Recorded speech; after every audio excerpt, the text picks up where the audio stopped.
Update. Am I wrong for ultimately wanting a divorce even after my wife has showed much more effort into our relationship? Original post. For context, coming into the new year, I had no idea my wife had been at the bare minimum having an emotional affair with a coworker. On New Year's Eve, before I found out about this, she came home and acted extremely cold toward me and our kids. She was angry. Earlier on that evening, she asked if she could go out to have one drink with a female coworker whom I knew and trusted. I told her that was cool, but that the kids were staying up for the ball drop, so as long as she could be back to celebrate with them, I was fine with it. Well, she ended up getting off of work at 11:30 and barely had enough time to get home. After the ball drop, she cried and cried. I asked her what was wrong, and she said she got invited to a friend's house to have drinks with them. All three of them women, all married. I had no issue. I said, "Look, I'm not sure what's wrong and why you're crying about this. That's fine. You deserve a girl's night out every once in a while.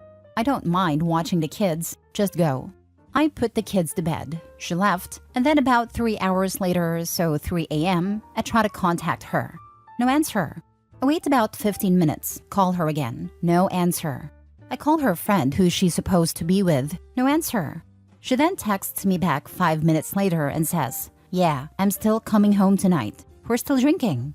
Never in our 6 years of marriage had I felt a gut feeling that something else was going on, but that night it all hit me. I went through our phone records and found another number I wasn't familiar with that she had been in contact with all night, ignoring my calls, texting that number in between, etc. She had also been texting this number for a 3-month period daily. I never suspected that she would be texting another dude while right beside me watching family movies either, as times had shown. How I did see this? I have no idea. Maybe she had this individual listed as mom in her phone? I don't know. I had never gotten this vibe or feeling our entire marriage. I was blindsided by it. Anyway, I confront her about it through text with a proof, like an idiot. She speeds home, deletes everything on her phone. No way of getting the backups restored. No way of ever knowing she did not meet up with this guy. Upon finding this out, I immediately told her I want a divorce.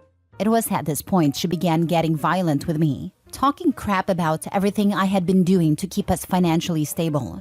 The 18-hour workdays that kept a roof over our heads. She told me that I needed to leave, even though I pay rent and both our kids are asleep. I refused. We slept in separate rooms that night, and the next day she tried to act like nothing even happened, claiming that she remembered with thought but couldn't remember what it was about. So I show her the phone records, even though I'm positive she was just trying to pull some crap. She confesses who the individual was and says they flirted a lot but never met up. I told her if that was true, she'd have no issues restoring the text messages she deleted. At which point it was confirmed she deleted everything and deleted her last backup. She also saved a backup after they were deleted the night everything went downhill. Since then, she's tried hard to convince me they never did anything and never saw each other aside from work. I keep finding bits and pieces of things that don't make sense. Chunks of texts deleted from her friends' messages around that time. Pictures on her Google Drive from that night, where she was with who she said she was, deleted from her phone. For what reason? The most damning evidence I have is for a 2-hour period on New Year's Eve. They stopped texting each other, then randomly started texting again at around 3 a.m. when I started calling and got that feeling. My gut tells me she left her friend's place, went to his place and went back. Or she went straight to his place from our place, then went to her friend's when she found out I was calling them.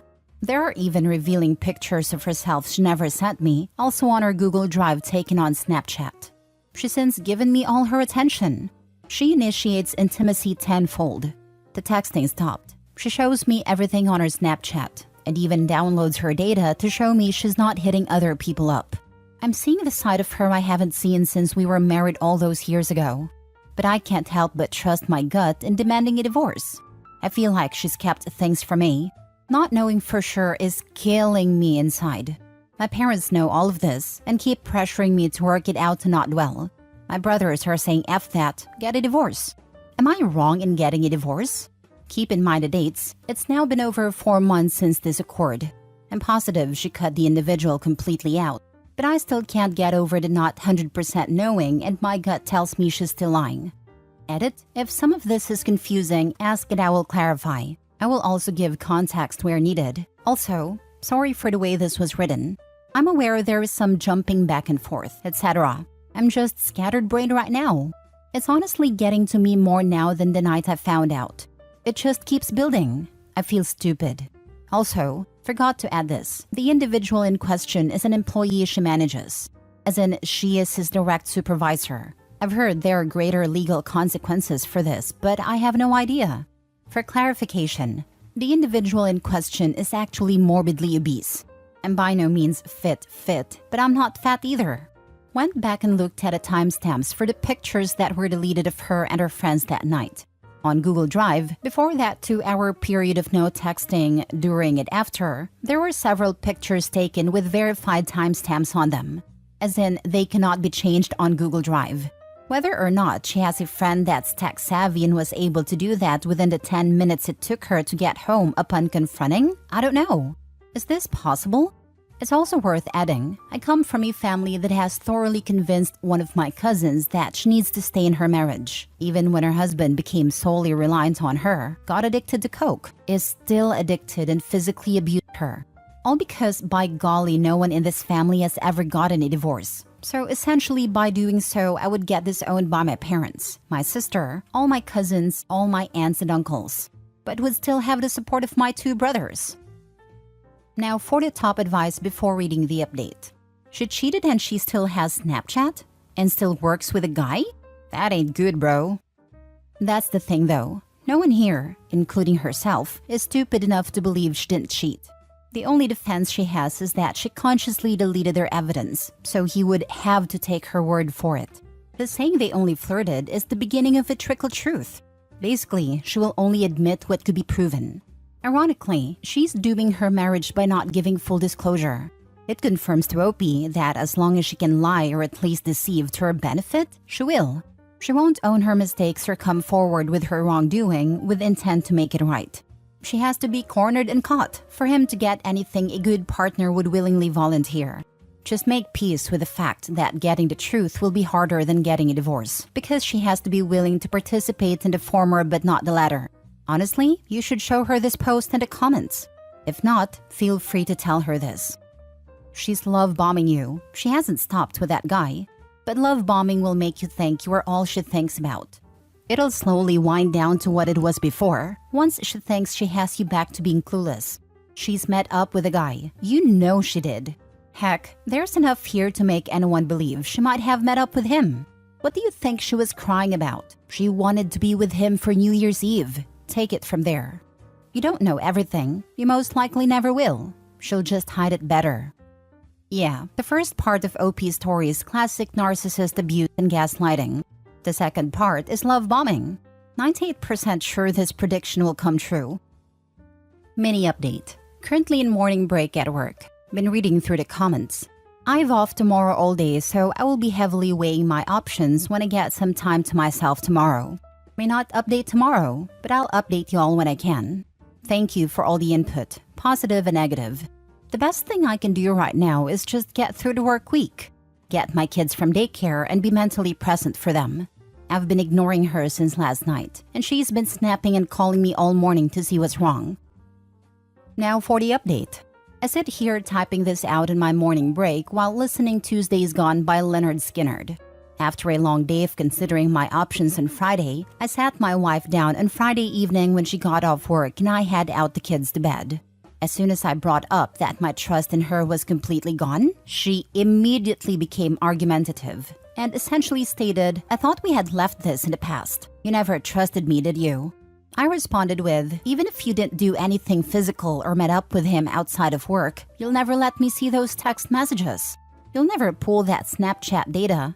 She responded with, "You're right, marriage is based off trust. And if you don't trust me, then maybe we ought to call it quits." The irony in this is that I worked 18 to 19-hour days for the past few years, barely being able to do anything I wanted to do in my life because I was supporting our children, getting them to bed, cleaning the house all the time, doing all the cooking, barely even getting enough sleep. Probably took years off my life just from the stress. She on New Year's Eve said, "F the kids, F you," and essentially went out to party with her friends, all the while ignoring calls from me, and our daughter asking where she was, while also responding to her bare minimum emotional affair partner.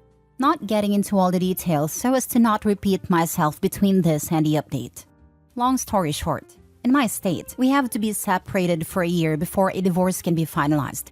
But when I agreed with her that we should start separating and that I had already been in contact with a lawyer, she freaked the heck out on me. She begged me not to go through with it. But alas, next Friday I will be dropping her off at her parents' a few hours away.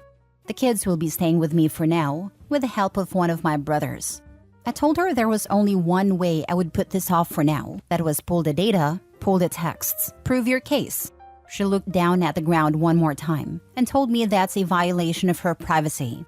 We haven't spoken since. For now, for my kids, I gotta keep on keeping on. She knows she can't show you the texts because they prove her affair and how far it went. By not showing you what was being said between them is all the information you need. It was so incriminating she couldn't bear to show you them. You did the right thing. She failed the marriage test and you need to move on and find someone that respects you. Sorry you're going through this. Good luck going forward. When he drops her off at the parents', he should definitely mention to the father-in-law that she can come back and they can out a stop to the process if she just hands over the messages. Edited to add, enough people don't get it, so I'll spell it out. It is a lie, a ruse, a bamboozle if you would. A psychological tactics to turn her parents and her family against her, because it is highly unlikely she would ever mention the texts in any context to her parents or family, as it plainly makes her look guilty. Even if the parents don't believe she cheated, they will become incredibly annoyed by her actions. Best case scenario, she turns over the texts confirming cheating and the divorce becomes crazy easy. Lol, violation of her privacy. Guess that's worse than violating your vows. She knows she cheated and did and said unforgivable things. She knows it would be a divorce. Better to be thought of like this, rather than remove all doubt about her cheating. Her response to the texts tells you all you need to know. She has a guilty conscience, and she darvoed you to make you the bad guy. Exactly. Her response to "okay, prove it" is "you don't trust me." Like, of course he doesn't. She broke the trust once already.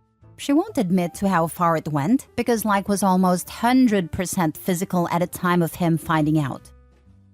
Second update. Trickle truth. First, it was a guy in a different state. Second, it was a coworker. Third, it was someone underneath her that she supervises. Fourth, and just now, randomly got a text from her stating she may have told him she loves him but instantly regretted it, and that's it. Right. Also, let me reiterate. The process of separation starts this coming Friday. In my state, you cannot divorce immediately. It takes a full year. I say this because of all the people stating just divorce and be done with it, and also those stating stop giving second chances. Last story. Am I the a-hole for telling my ex-fiance's parents exactly why we broke up and I called off the wedding? So I met my ex-fiance Amy when we were both 27. Right off the bat, we hit it off. Pretty early in our relationship, Amy let me know that she had a pretty wild past. She wanted to be honest and upfront with me. I told her I didn't care, but I did have concerns about whether she was actually wanting to settle down, which I kept to myself. She had told me how her past had caused a lot of strain with her parents, but didn't really go into detail. I pushed all that aside and dove in. We had an amazing relationship. Over the years, I grew pretty close to her parents. I spent a lot of time at their house helping her dad with projects. We'd often all three go out to lunch after. They're wonderful people. After dating for about 3 years, I proposed. Amy was ecstatic, but her parents were even more excited. We had what seemed like a fairy tale engagement. One weekend, Amy's friend Sarah invited her on a weekend trip to Vegas. Now, Sarah was not someone I liked. She was a friend from that time in Amy's life who was a very bad influence. She would pressure her to drink, do drugs, hook up, etc. I heard her call me boring multiple times on the phone with Amy and even told her that she should break up with me a couple times. Kidding, of course. I wasn't thrilled about the idea, but Sarah invited Amy's friend Allie, which made me feel a lot better. Allie was a coworker of Amy's, and we all became really good friends over the years. Allie is one of the kindest and most sincere people that I have ever met. They went to a club one night, and some guys were all over them. They invited the girls to their suite/penthouse upstairs, where they were throwing an after-party. Amy and Allie declined, but Sarah guilt-tripped them into going. During the party, Allie was alone and wanted to go back to their room and sleep. She went looking for Sarah and Amy to see if they wanted to leave or let them know she was leaving. She found them in a room. Sarah was hooking up with one guy and Amy was doing it with two guys. The next morning, Amy begged Allie not to say anything to me, and Sarah said it was her fault. When they got back, Allie told me everything right away. To her credit, Amy did not deny any of it. She said she freaked out about getting married and messed up. I was crushed, but obviously called off the wedding and broke up on the spot. I had not told many people about what happened except my immediate family. This all happened 6 months ago. I saw Amy's parents at a hardware store a week ago. They expressed how sad they were that we broke up. Her mom, who I was close with, asked me what happened. She didn't think I was the cold feet type and could just cut Amy out of my life. I was so confused, but then kind of awkwardly clarified that when she was partying with Sarah, who they knew all about, she decided to cheat on me with two guys at the same time. They were sad but not surprised. They had hoped she was turning a new leaf. About 2 days later, I got a slew of texts from Amy. She was angry that I told them and saw it as a way for me to get back at her by turning her parents on her. She said she gave me everything I wanted in the breakup and apologized a million times, which is true. She moved out immediately, worked out canceling wedding plans, etc. It was a clean break, no drama. That said, her parents were super angry about throwing away our relationship. They told her sister, who Amy always competed with and hated, for shaming her constantly. Her parents were pretty well off and gave her sister and my brother-in-law a huge amount of money to get their lives started. They promised the same for Amy, but told her that they were going to just donate it since they don't want to finance her lifestyle. I kinda knew it might happen, but didn't really care. I would have been fine keeping it to myself until I found out she told them that I basically got cold feet and abandoned her. Amy said she always thought I was kind, but it turns out I was a vindictive a-hole. Am I the a-hole? Now for the top comments. Not the a-hole. Cheating has consequences and she's experiencing hers. Yep, she literally effed around and found out. Right? Amy threw OP under the bus. OP cleared his name by telling them exactly what happened, and she's mad? Funny. Not the a-hole. She's just mad that her money is going away. She played a stupid game with a loser who should have never been still in her life and won the prize of losing her future. Agreed. And she very well could end up misusing the funds. Shocked that a 29 to 30-year-old could be this easily influenced by her friends.